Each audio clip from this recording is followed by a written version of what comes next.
No sé si se acordarán, pero en el anterior mensaje que yo prediqué hace algunas semanas, el título era el siguiente: ¿dispuesto a seguir a Jesús? ¿Cuántos están dispuestos a seguir a Jesús?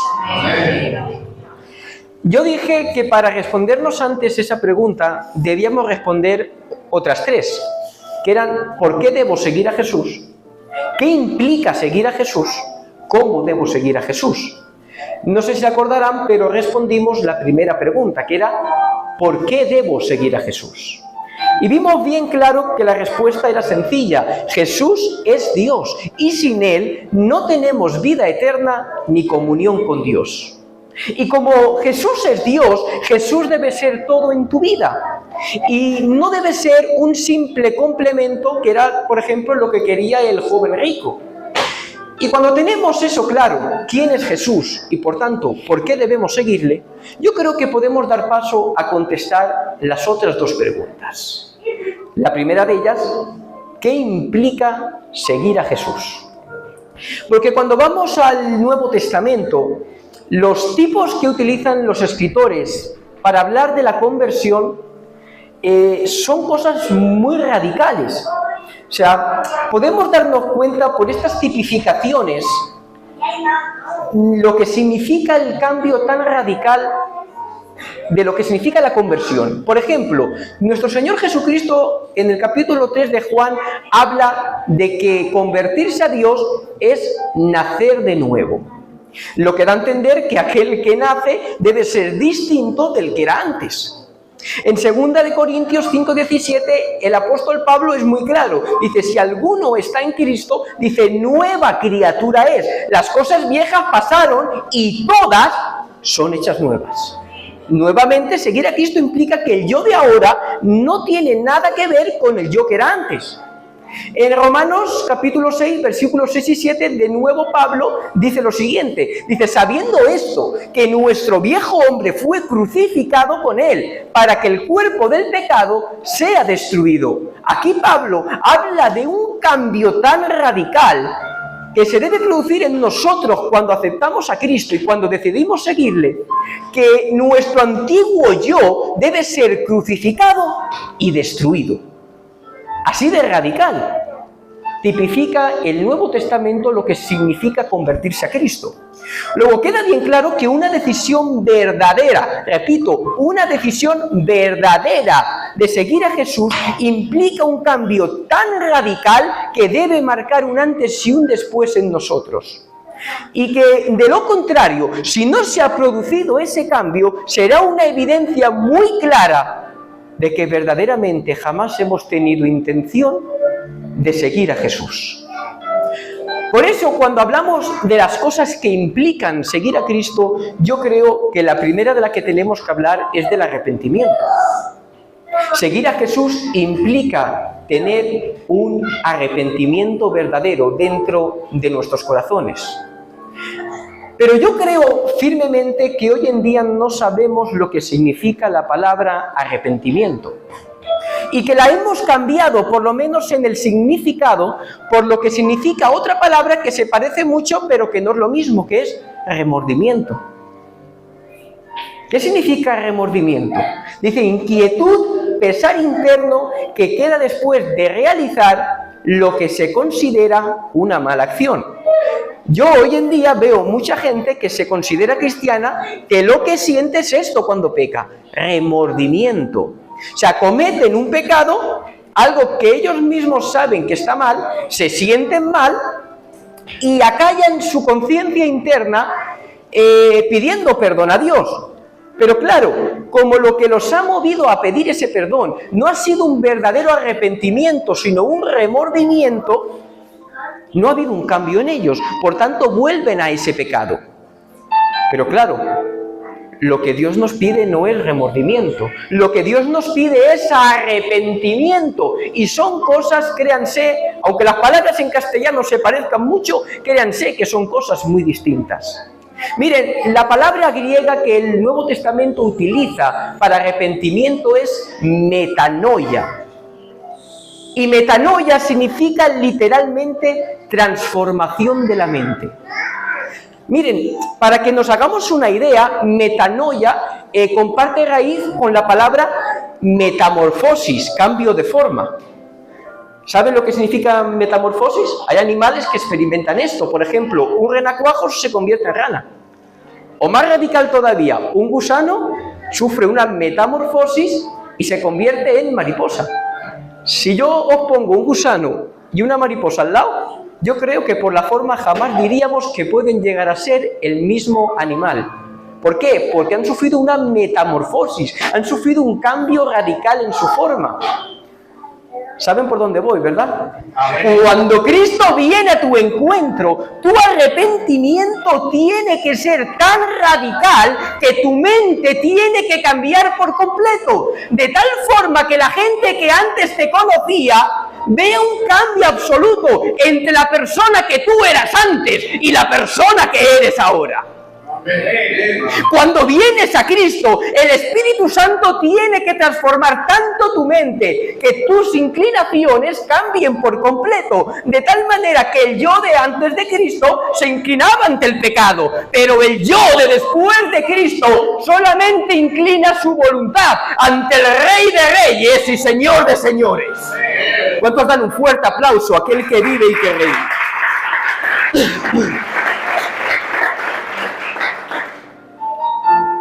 Bendito sea el nombre del Señor. Arrepentimiento tampoco es pedir perdón, aunque un verdadero arrepentimiento implique el perdón. Yo muchas veces, por desgracia, he conocido cristianos o supuestos cristianos que han pecado voluntariamente, de tal manera que mientras cometían incluso el mismo pecado, decían, no pasa nada, mañana Dios me perdona. Miren, Dios es infinitamente amoroso, no lo duden, pero Dios no es ingenuo. Ingenuos somos nosotros muchas veces por pensar que podemos pegar la vuelta a Dios. Un perdón expresado en una oración que sale de los labios, pero que no se ha producido antes en el corazón, son solamente palabras vacías. Dice, porque Dios no pesa tus palabras, Dios pesa tu corazón. Dice Proverbios 21, versículo 2, todo camino al hombre le parece recto en su opinión. Dice, mas Jehová pesa los corazones. Si en esta tarde sientes todavía que no ha habido esa transformación en tu mente, que tus inclinaciones se siguen yendo hacia el pecado, que tu voluntad todavía no se somete a la de Cristo, tengo que decirte algo, lánzate con urgencia a los brazos de Cristo. Algo que he dicho muchas veces, el cristianismo no tiene grises, no hay puntos intermedios, o es blanco o es negro, o estás en Cristo o estás en el mundo, o te has arrepentido de tu pecado, o sigues revolcado en él, pero no hay un punto intermedio, hermanos míos. Seguir a Cristo también implica aceptarlo como nuestro Señor. Señor es de hecho uno de los títulos con el que más se llama a nuestro Señor Jesucristo en todo el Nuevo Testamento. Y la palabra Señor de normal, en los tiempos de Jesús, significaba una cosa si salía de boca de un judío o si salía de boca de un gentil. Y yo creo que entender esto es importante. Para un gentil, la palabra Señor, o Kyrios, que es la palabra griega que las Escrituras utilizan, habla de autoridad, habla de supremacía. En cierta medida es como que perteneces a la persona a la que tú estás otorgando ese título. Es por eso que en los tiempos de Jesús, en el mundo gentil, casi en exclusiva se utilizaba para hacer referencia al emperador romano, al César, ya que se le consideraba el dueño de todo. Luego, ¿qué pasa? Cuando los gentiles empiezan a convertirse y empiezan a otorgar ese título a Cristo, es como si de alguna manera estaran diciendo, César ya no es nuestro Señor, Cristo es nuestro Señor. Ya no pertenecemos al César, ahora pertenecemos a Cristo. César ya no es nuestro rey, ahora solo tenemos un rey que es solamente Cristo. Por tanto, ¿qué es lo que sucede? Ya no hacemos lo que el César quiere, ahora hacemos lo que Cristo quiere. Hoy en día no hay un emperador romano diciéndote o obligándote que tienes que adorarlo. Pero sí que hay todavía una persona que te exige el control de tu vida. ¿Quieres saber quién es? Pregunto a la iglesia. ¿Quieres saber quién es esa persona que todavía quiere tener control de ti mismo? Tú mismo. Hoy en día nuestro corazón no se combate entre seguir a un emperador romano o seguir a Cristo. Nuestro corazón se debate entre seguir nuestros propios deseos o seguir el propósito de Dios. Vivimos en una sociedad ultra individualista, donde lo importante es satisfacer nuestros deseos personales por encima de todo. Pues yo, como digo, el debate no es entre si vas a seguir a César o si vas a seguir a Cristo. El debate es, ¿vas a seguir tus propios deseos o los propósitos que Dios tiene para tu vida? Que Dios bendiga a los niños. ¿Te gobiernas tú mismo o dejas que Cristo te gobierne? Porque depende de la contestación que tú mismo des a esa pregunta, el otorgarle el título Señor en tus oraciones será una verdad absoluta o una absoluta mentira. Si Cristo es dueño de tu vida, harás lo que Él quiere por encima de tus sueños y de tus deseos. Y dará igual si es 4 de enero o 24 de diciembre, si hay problemas en tu casa o si reina la paz más absoluta. Bendito sea el nombre del Señor. Este título de Señor, como digo, si salía de la boca de un judío, significaba algo totalmente distinto, ¿vale? Los judíos, por temor a violar el mandamiento de no mencionarás el nombre de Dios en vano, dejan de llamar a Dios por su nombre, dejan de mencionar lo que conocemos como el tetragramatón, el yo soy. Y en lugar de ese yo soy, los judíos empiezan a llamar a Dios Adonai, el Señor. Luego, cuando un judío llamaba Señor a Jesús, ¿qué es lo que le estaba diciendo? Estaba diciendo que Jesús era Dios. Jesús es Dios. No me conformo, Jesús es Dios. Jesús posee todos los atributos divinos. Y Jesús, siendo Dios, como dice el capítulo 2 de Filipenses, desde la eternidad decidió venir a morir por tus pecados. No me conformo. Desde la eternidad Él decidió venir a morir por tus pecados. Él es quien te sustenta cada día. Si hoy te has levantado por la mañana, es porque lo ha permitido Él. Si hoy has tenido un plato encima de tu mesa, es porque lo ha permitido Él. Si hoy tienes un techo donde poder refugiarte y dormir, es porque lo permite Él. Porque Él es dueño absoluto de toda la creación. Y sabiendo eso, yo te pregunto en esta tarde, ¿no te vas a someter a Él? ¿Te vas a rebelar contra el Omnipotente? ¿O solo vas a aceptarlo como Dios, donde y cuando te conviene?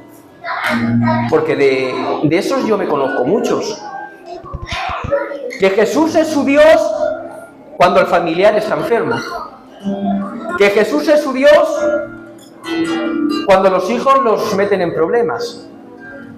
Que Jesús es su Dios cuando la economía va mal. Esta gente no quiere a Jesús como Dios, quiere a un genio de la lámpara. Porque si Jesús es solo tu Dios para pedirle tus deseos, pero no para exigir tu obediencia, lo siento, Jesús no es tu Señor.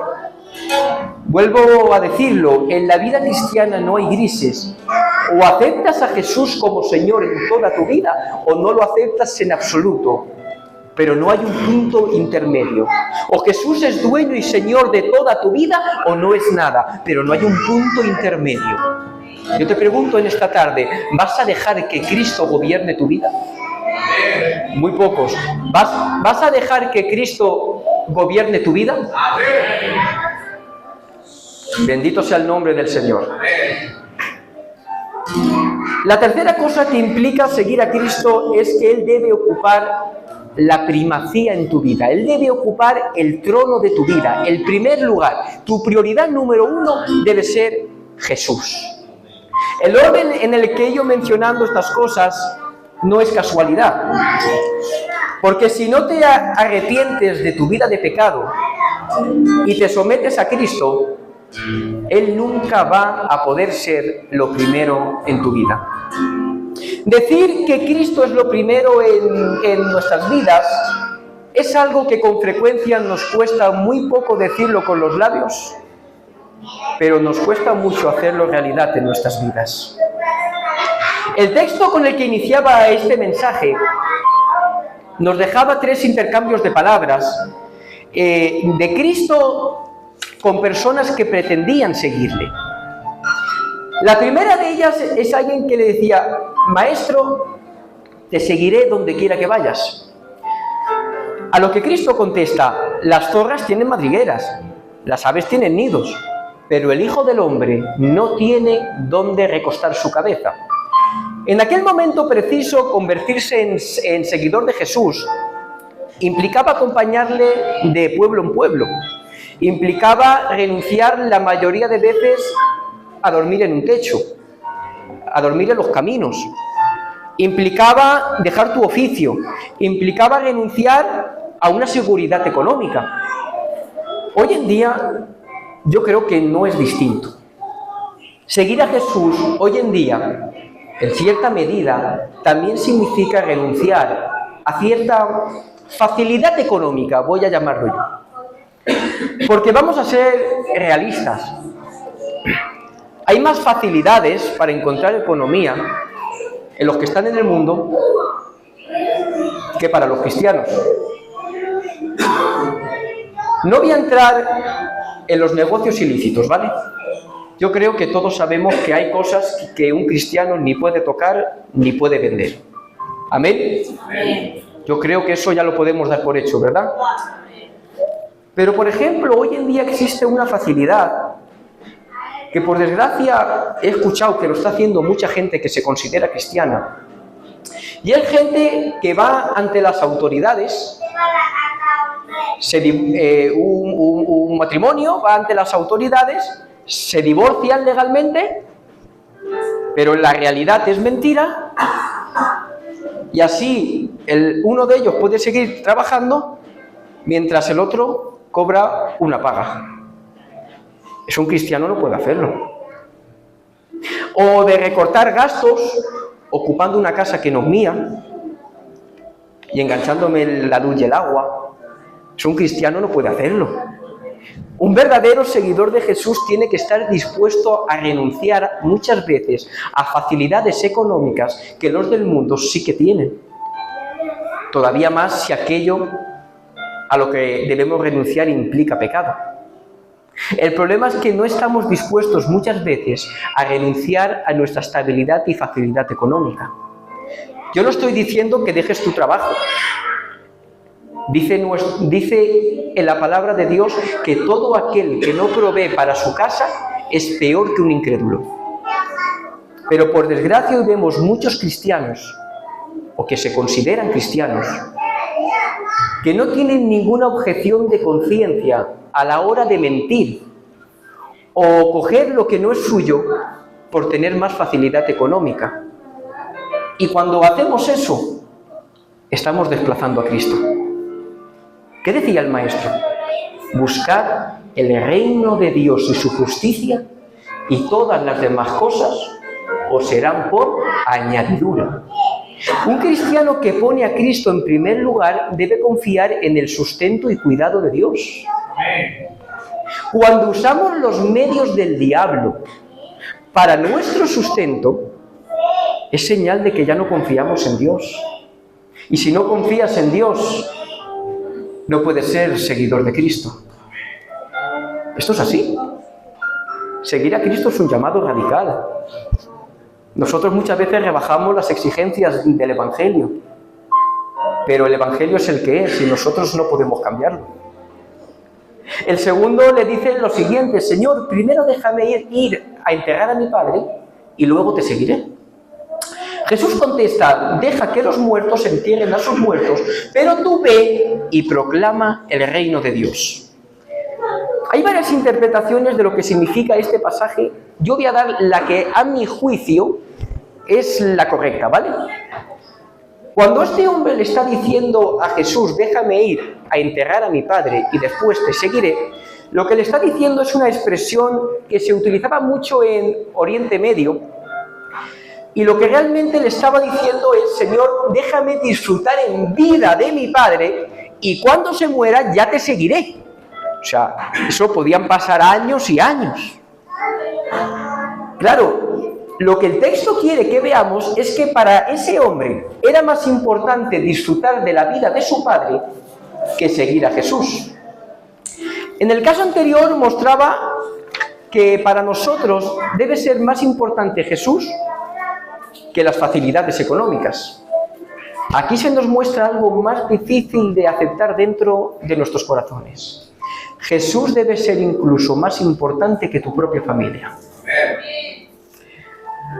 No se está diciendo que dejes de pasar tiempo con tu familia. Eso es un desorden que Dios no quiere, ¿vale? Pero tu familia no debe ser una excusa para quitarle a Dios lo que le corresponde. La respuesta tan enigmática de Jesús nos deja ver esto. Deja que los muertos entierren a sus muertos. Jesús utiliza un juego de palabras donde no se está refiriendo a un muerto físico, sino a un muerto espiritual, a alguien inconverso. Todos en nuestras vidas experimentamos situaciones con familiares inconversos que no conocen a Jesús, donde tenemos que elegir entre quedar bien con Dios o quedar bien con la familia. Esto Jesús ya lo anticipaba. En el capítulo 10 de Mateo, versículos 34 al 36, dice, no crean que he venido a traer paz a la tierra. No vine a traer paz sino espada. Porque he venido a poner conflicto al hombre contra su padre, a la hija contra su madre, a la nuera contra su suegra. Los enemigos de cada cual serán los de su propia familia. Esto no quiere decir que tienes permiso de Dios para pelearte con tu familia. No. Quiere decir que si verdaderamente sigues a Jesús al 100%, y aquí antes todos hemos levantado las manos, en algún momento de tu vida te van a surgir conflictos con familiares tuyos que no conocen a Cristo y vas a tener que decidir. Tendrás que decidir entre quedar bien con ellos o ir tras las huellas del Maestro. Y es una decisión difícil. ¿Cuántos dicen un fuerte gloria a Dios? ¡Gloria a Dios! Yo creo que se están dando cuenta que esta parte del mensaje ya no la estoy predicando con tanta euforia ni con tanto chillido, porque creo que son cosas para hablarlas con bastante calma, porque son cosas bastante serias. El tercero se le acerca y le dice lo siguiente: te seguiré, Señor, pero primero déjame despedirme de mi familia. Jesús le dice: nadie que mire atrás después de poner la mano en el arado es apto para el reino de Dios. Aquí debemos entender la metáfora que Jesús está utilizando. El que está utilizando un arado, hoy en día no sé si se sigue utilizando, pero el que está utilizando un arado no podía desviarse. Tenía que ir siempre hacia adelante, no podía retroceder ni mirar a ningún sitio. Tanto su vista como su dirección tendría que ser recta, porque si no, todo el trabajo que ya había hecho se echaba a perder. Asimismo, el llamado de Cristo a seguirle no puede dar lugar a que pongas tu vista y tu dirección en otra cosa que no sea Cristo, porque si no, tu vida entera se echará a perder. Por eso el autor a los Hebreos, en el capítulo 12, si no me equivoco, que dice: puestos los ojos ¿en quién? En Jesús, autor y consumador de la fe. Todo aquello en lo que pongas tu vista y te estés desenfocando de Cristo va a ser una ruina para tu vida y demostrará que verdaderamente no eres apto para el reino de Dios. Todo lo que el cristiano hace tiene que tener a Cristo en el centro. En tu trabajo tienes que tener a Cristo en el centro. En la administración de tu economía tienes que tener a Cristo en el centro. En cómo diriges tu casa debes tener a Cristo en el centro. Porque el señorío de Cristo no empieza cuando entras al culto y termina cuando sales. Tus ojos no pueden solamente estar puestos en Jesús la hora y media de culto.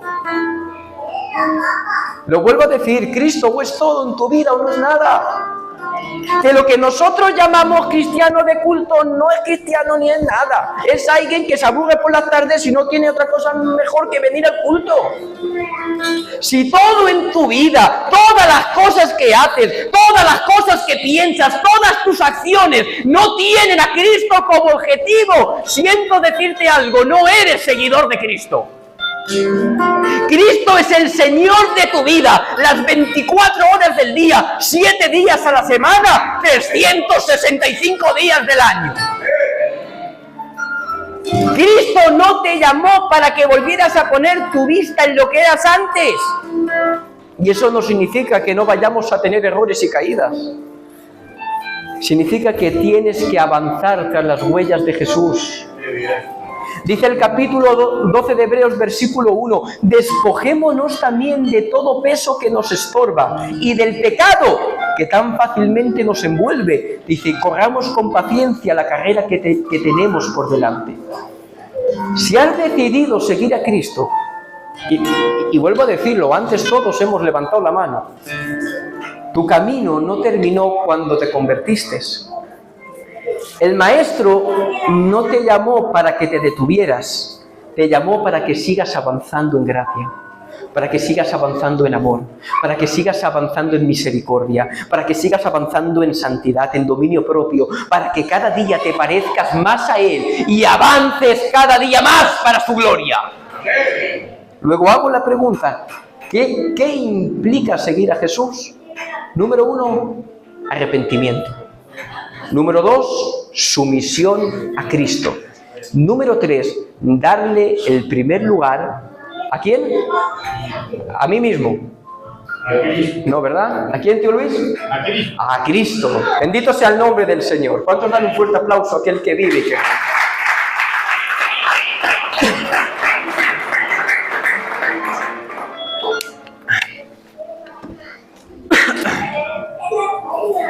Y nos falta la última pregunta. ¿Cómo seguir a Jesús? Porque ya hemos visto el porqué. Ya hemos visto también lo que implica. Pero ¿cómo debo hacerlo? En el primer mensaje dije algo que pudo pasar desapercibido, pero que para mí tiene una importancia capital. La fe no es algo que solamente se confiesa. La fe es algo que principalmente se vive. Voy a atreverme a decir algo, ¿vale? Creo que muchas veces nos aventuramos mucho. Cuando alguien viene por primera vez, es su primer culto, se emociona, sale a que le impongan las manos. Y fruto de la emoción muchas veces, claro, se les hace la pregunta, ¿quieres aceptar a Jesús como tu Salvador? Yo nunca he visto que nadie diga que no. He visto muy pocos que verdaderamente se queden. Claro, todos dicen que sí. Y automáticamente decimos que ha aceptado a Jesús y que ha nacido de nuevo. Creo que esa confesión, aunque puede ser un buen comienzo para alguien que ha creído de verdad, no creo que sea suficiente para decir que alguien ha nacido de nuevo. Esa confesión, si no va acompañada del cambio radical que antes hemos hablado, serán palabras vacías. Hoy en día veo, y lo veo mucho por las redes sociales, ¿no? Y se suele decir mucho que el cristianismo no va de normas, el cristianismo va de aceptar a Jesús. Esto es una mentira escondida dentro de una media verdad. Porque la salvación es verdad, es pura gracia de Dios. Y se te concede simplemente por aceptar a Jesús. Es un regalo que Dios te da sin que lo merezcas. Pero el cristiano, una vez se ha convertido, tiene otro proceso en el cual se tiene que implicar con sus obras, y es la santificación. Uno de los momentos clave para mí del ministerio de Cristo fue el Sermón del Monte. Para mí es uno de los momentos donde con más claridad podemos ver la divinidad de Cristo, por la autoridad con la que Él establece mandamientos. Y estos mandamientos son los que van a definir el carácter de los que están en su reino. ¿Cuántos están en el reino de Cristo? ¿Cuántos pertenecen? ¿Cuántos dicen que Jesús es Rey sobre todas las cosas? Y ver a alguno de ellos nos va a mostrar cómo ser integrantes de ese reino. Por tanto, también cómo ser seguidores de Jesús. Y lo primero que vemos es que debemos seguir a Jesús en dependencia de Él.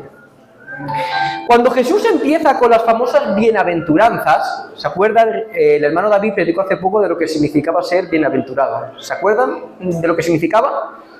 Bienaventurado significaba feliz. Cuando Cristo habla de esas bienaventuranzas, Cristo habla a gente que en cierta medida están sin esperanza. Cristo habla de los pobres de espíritu. Cristo habla de los que lloran, habla de los humildes, habla de los que tienen hambre y sed de justicia. Es más, adelantándose a lo que posteriormente pasaría con la Iglesia, habla ya de los que serán perseguidos, maltratados y calumniados por su nombre. Todos ellos, sin excepción, les dice que llegará un día donde todos sus problemas tendrán solución. Aquellos que no tienen esperanza, Cristo se la da sin medida. A los pobres les instaura como herederos del reino de los cielos. A los que lloran les promete que llegará el día donde serán consolados. A los humildes les promete la tierra como herencia. A los que tienen hambre y sed de justicia les promete que un día esa hambre será saciada. A los perseguidos les promete el cielo y una gran recompensa en él. Pero daros cuenta de una cosa. Todas estas promesas para toda esta gente no depende de lo que ellos hacen, sino de su descanso en Dios. Si miramos nuestros problemas, todos estamos afligidos por algo, ¿verdad? Lo he dicho muchas veces. Yo creo que si pregunto aquí, ¿quién tiene problemas? Yo quiero que no se quede nadie con la mano bajada, ¿verdad?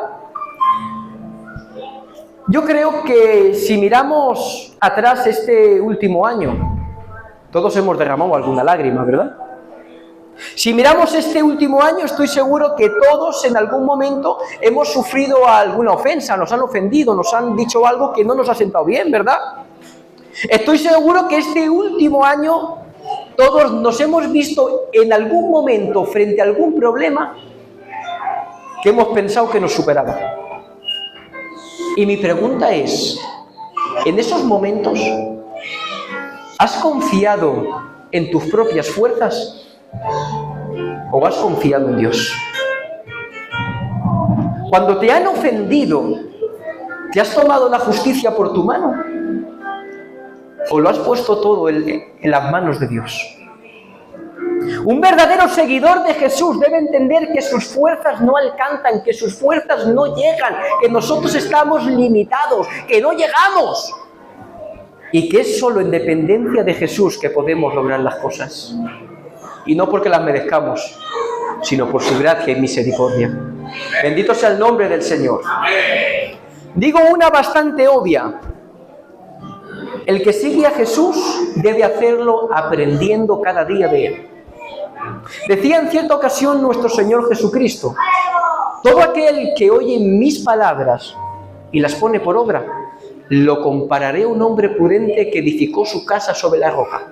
Dice, vinieron vientos, tormenta, dice, vino de todo, dice, azotaron la casa, dice, pero la casa permaneció porque estaba fundamentada sobre la roca. La meta de todo cristiano debe ser parecerse cada día más a Jesús. Y para poder parecernos cada día más a Él, debemos aprender de Él. ¿Dónde podemos encontrar las enseñanzas de Jesús? Pregunto a la iglesia. Debemos aprender de Jesús, ¿verdad? Ay, qué pocos. Solo el tío Domingo se lo cree. Debemos aprender de Jesús, ¿verdad? Y yo pregunto, ¿dónde es el único lugar que están las enseñanzas de Cristo? En la Biblia, en las Escrituras. ¿Les confieso algo? No me creo que alguien que nunca ha leído la Biblia pueda considerarse seguidor de Cristo. No me lo creo. Porque seguir a alguien, ¿qué significa?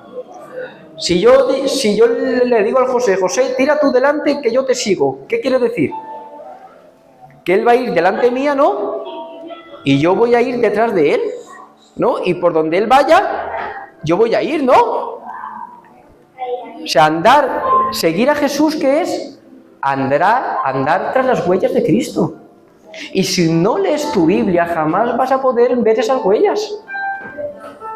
O sea, Jesús te llama a poner por obra sus enseñanzas. ¿Cómo vas a ponerlas por obra si no las conoces? ¿Se puede hacer algo que desconozco? ¿A que no, verdad? Por tanto, todo seguidor de Jesús debe aprender de Jesús. Tercera cosa.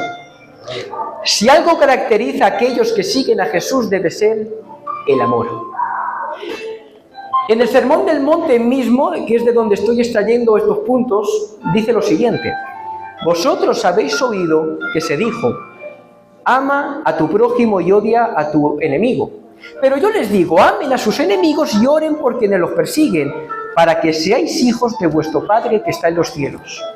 También en el capítulo 13 de Juan, versículo 35, dice, en esto conocerán todos que sois mis discípulos, si tuviereis amor los unos por los otros.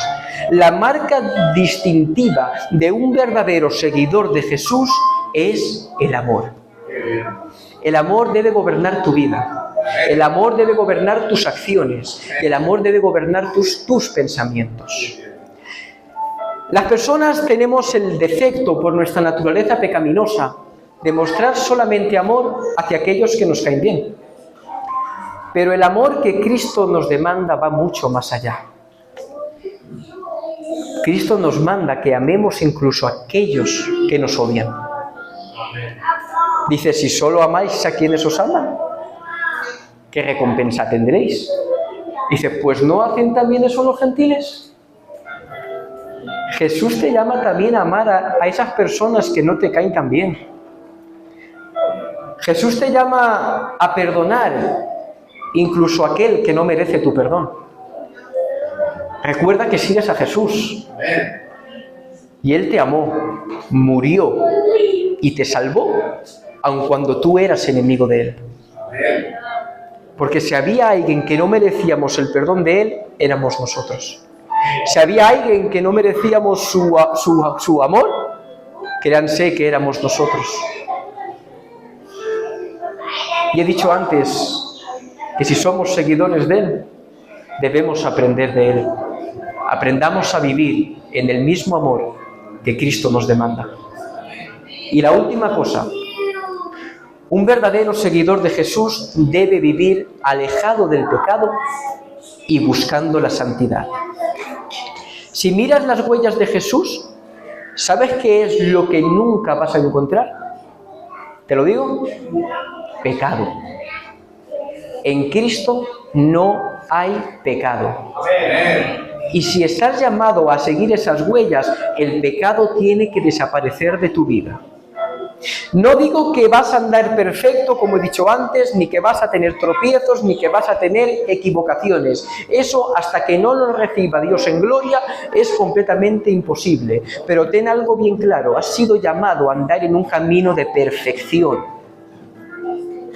Debes perfeccionarte cada día. Recuerda el versículo de antes, debemos despojarnos de todo peso y del pecado que nos asedia para seguir avanzando en la carrera. Recuerda que eres luz del mundo y sal de la tierra. Los cristianos, con nuestra forma de caminar, somos llamados a marcar la diferencia con el mundo. Estás llamado a ser luz, a alumbrar en medio de las tinieblas de este mundo. Estás llamado a ser sal de la tierra. ¿Sabes que la principal función de la sal no es hacer que la comida esté buena? Que una de las cosas principales de la sal es que hace que las cosas no se corrompan. Estás llamado a ser sal de la tierra, a que con tu comportamiento, con tu forma de andar, este mundo contaminado por el pecado no se eche a perder por completo. Este es el llamado de Jesús a seguirle. Es un llamado radical. Es un llamado que no admite grises. Hay una única dirección. No hay atajos. No hay opción B. No hay un camino fácil. Decía Cristo mismo que la puerta es estrecha, que la puerta es angosta. Es un camino difícil. La verdad del Evangelio muchas veces es difícil de digerir. El profeta Jeremías, cuando en esa visión Dios le da ese rollo de la palabra, le dice: Jeremías, cómela. Te será dulce en la boca, pero te será amarga en el estómago. La palabra de Dios muchas veces puede ser amarga de recibir, pero será lo que te cambie la vida por completo para la gloria de Dios. Yo te he dado toda la información. Ahora depende de ti. ¿Estás dispuesto a seguir a Jesús? Lo vuelvo a decir, ¿estás dispuesto a seguir a Jesús? Pues dale un fuerte aplauso a aquel que vive y que reina por los siglos de los siglos. Que Dios los bendiga.